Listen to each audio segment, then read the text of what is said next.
Les pickles, c'est ce qui donne le piquant au burger, et dans notre burger du mois, c'est donc les clashs, les grands conflits de la pop culture. Et ce mois-ci, nous nous attarderons sur l'éternelle histoire de la censure contre la liberté d'expression. Vaste sujet, symbolisé par un sticker, le Parental Advisory, un sticker qui vous dit forcément quelque chose puisqu'il s'agissait d'un message d'information visible sur la pochette d'album contenant des insultes comme Nique ta mère la chauve par exemple, c'est-à-dire sur les meilleurs albums de rap de l'histoire. Les acteurs de ce clash de connards sont Prince, Frank Zappa, l'ex-femme d'Al Gore et l'Amérique des années 80, Récit.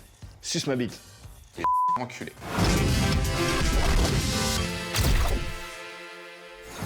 Tout commence avec Mary-Elizabeth Tipper Gore, la femme d'Al Gore, aujourd'hui son ex-femme. La pauvre dame achète un jour un peu par hasard l'album Purple Rain de Prince et décide de l'écouter en compagnie de sa fille de 11 ans. Problème, ce disque contient l'un des titres les plus salaces du kid de Minneapolis, Darling Nikki.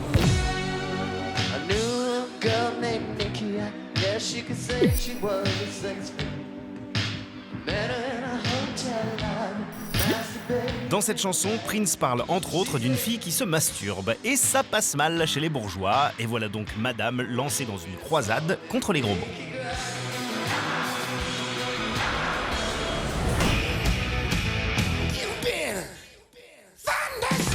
Le heavy metal est, sans surprise aucune, pris pour cible, mais Tipper Gore s'en prend également à Massacre à la tronçonneuse et Donjons et Dragons. Pour Mrs. Gore, nos chères têtes blondes sont menacées par les attaques perfides d'artistes sataniques et la famille nucléaire risquerait de voler en éclats. Pour mener à bien sa croisade, Mrs. Gore recrute parmi les femmes d'hommes politiques haut placés à Washington. Elles se font appeler les Washington Wives et fondent le Parents Music Resource Center, PRMC, en 1985 afin de faire pression pour un contrôle strict de l'accès aux enfants à des chansons abordant la violence, la drogue ou le sexe dans leurs textes. Une partie de la communauté chrétienne soutient activement l'offensive, mais en face l'opposition émerge. La campagne Parents for Rock and Rap, défendant la liberté d'expression, est menée par l'activiste Mary Morello, qui n'est autre que la mère du guitariste de Rage Against the Machine, Tom Morello.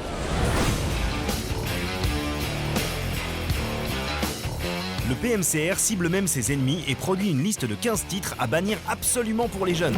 Cette liste, diffusée dans la presse, devint connue sous le nom de The Filthy 15. Prince, Madonna, Judas Priest, Cyndi Lauper, Def Leppard, AC/DC et Motley Crue s'y côtoient. Alertés par l'écho considérable dans l'opinion publique, 19 maisons de disques décidèrent de mettre en place la mention Parental Advisory, Explicit Lyrics.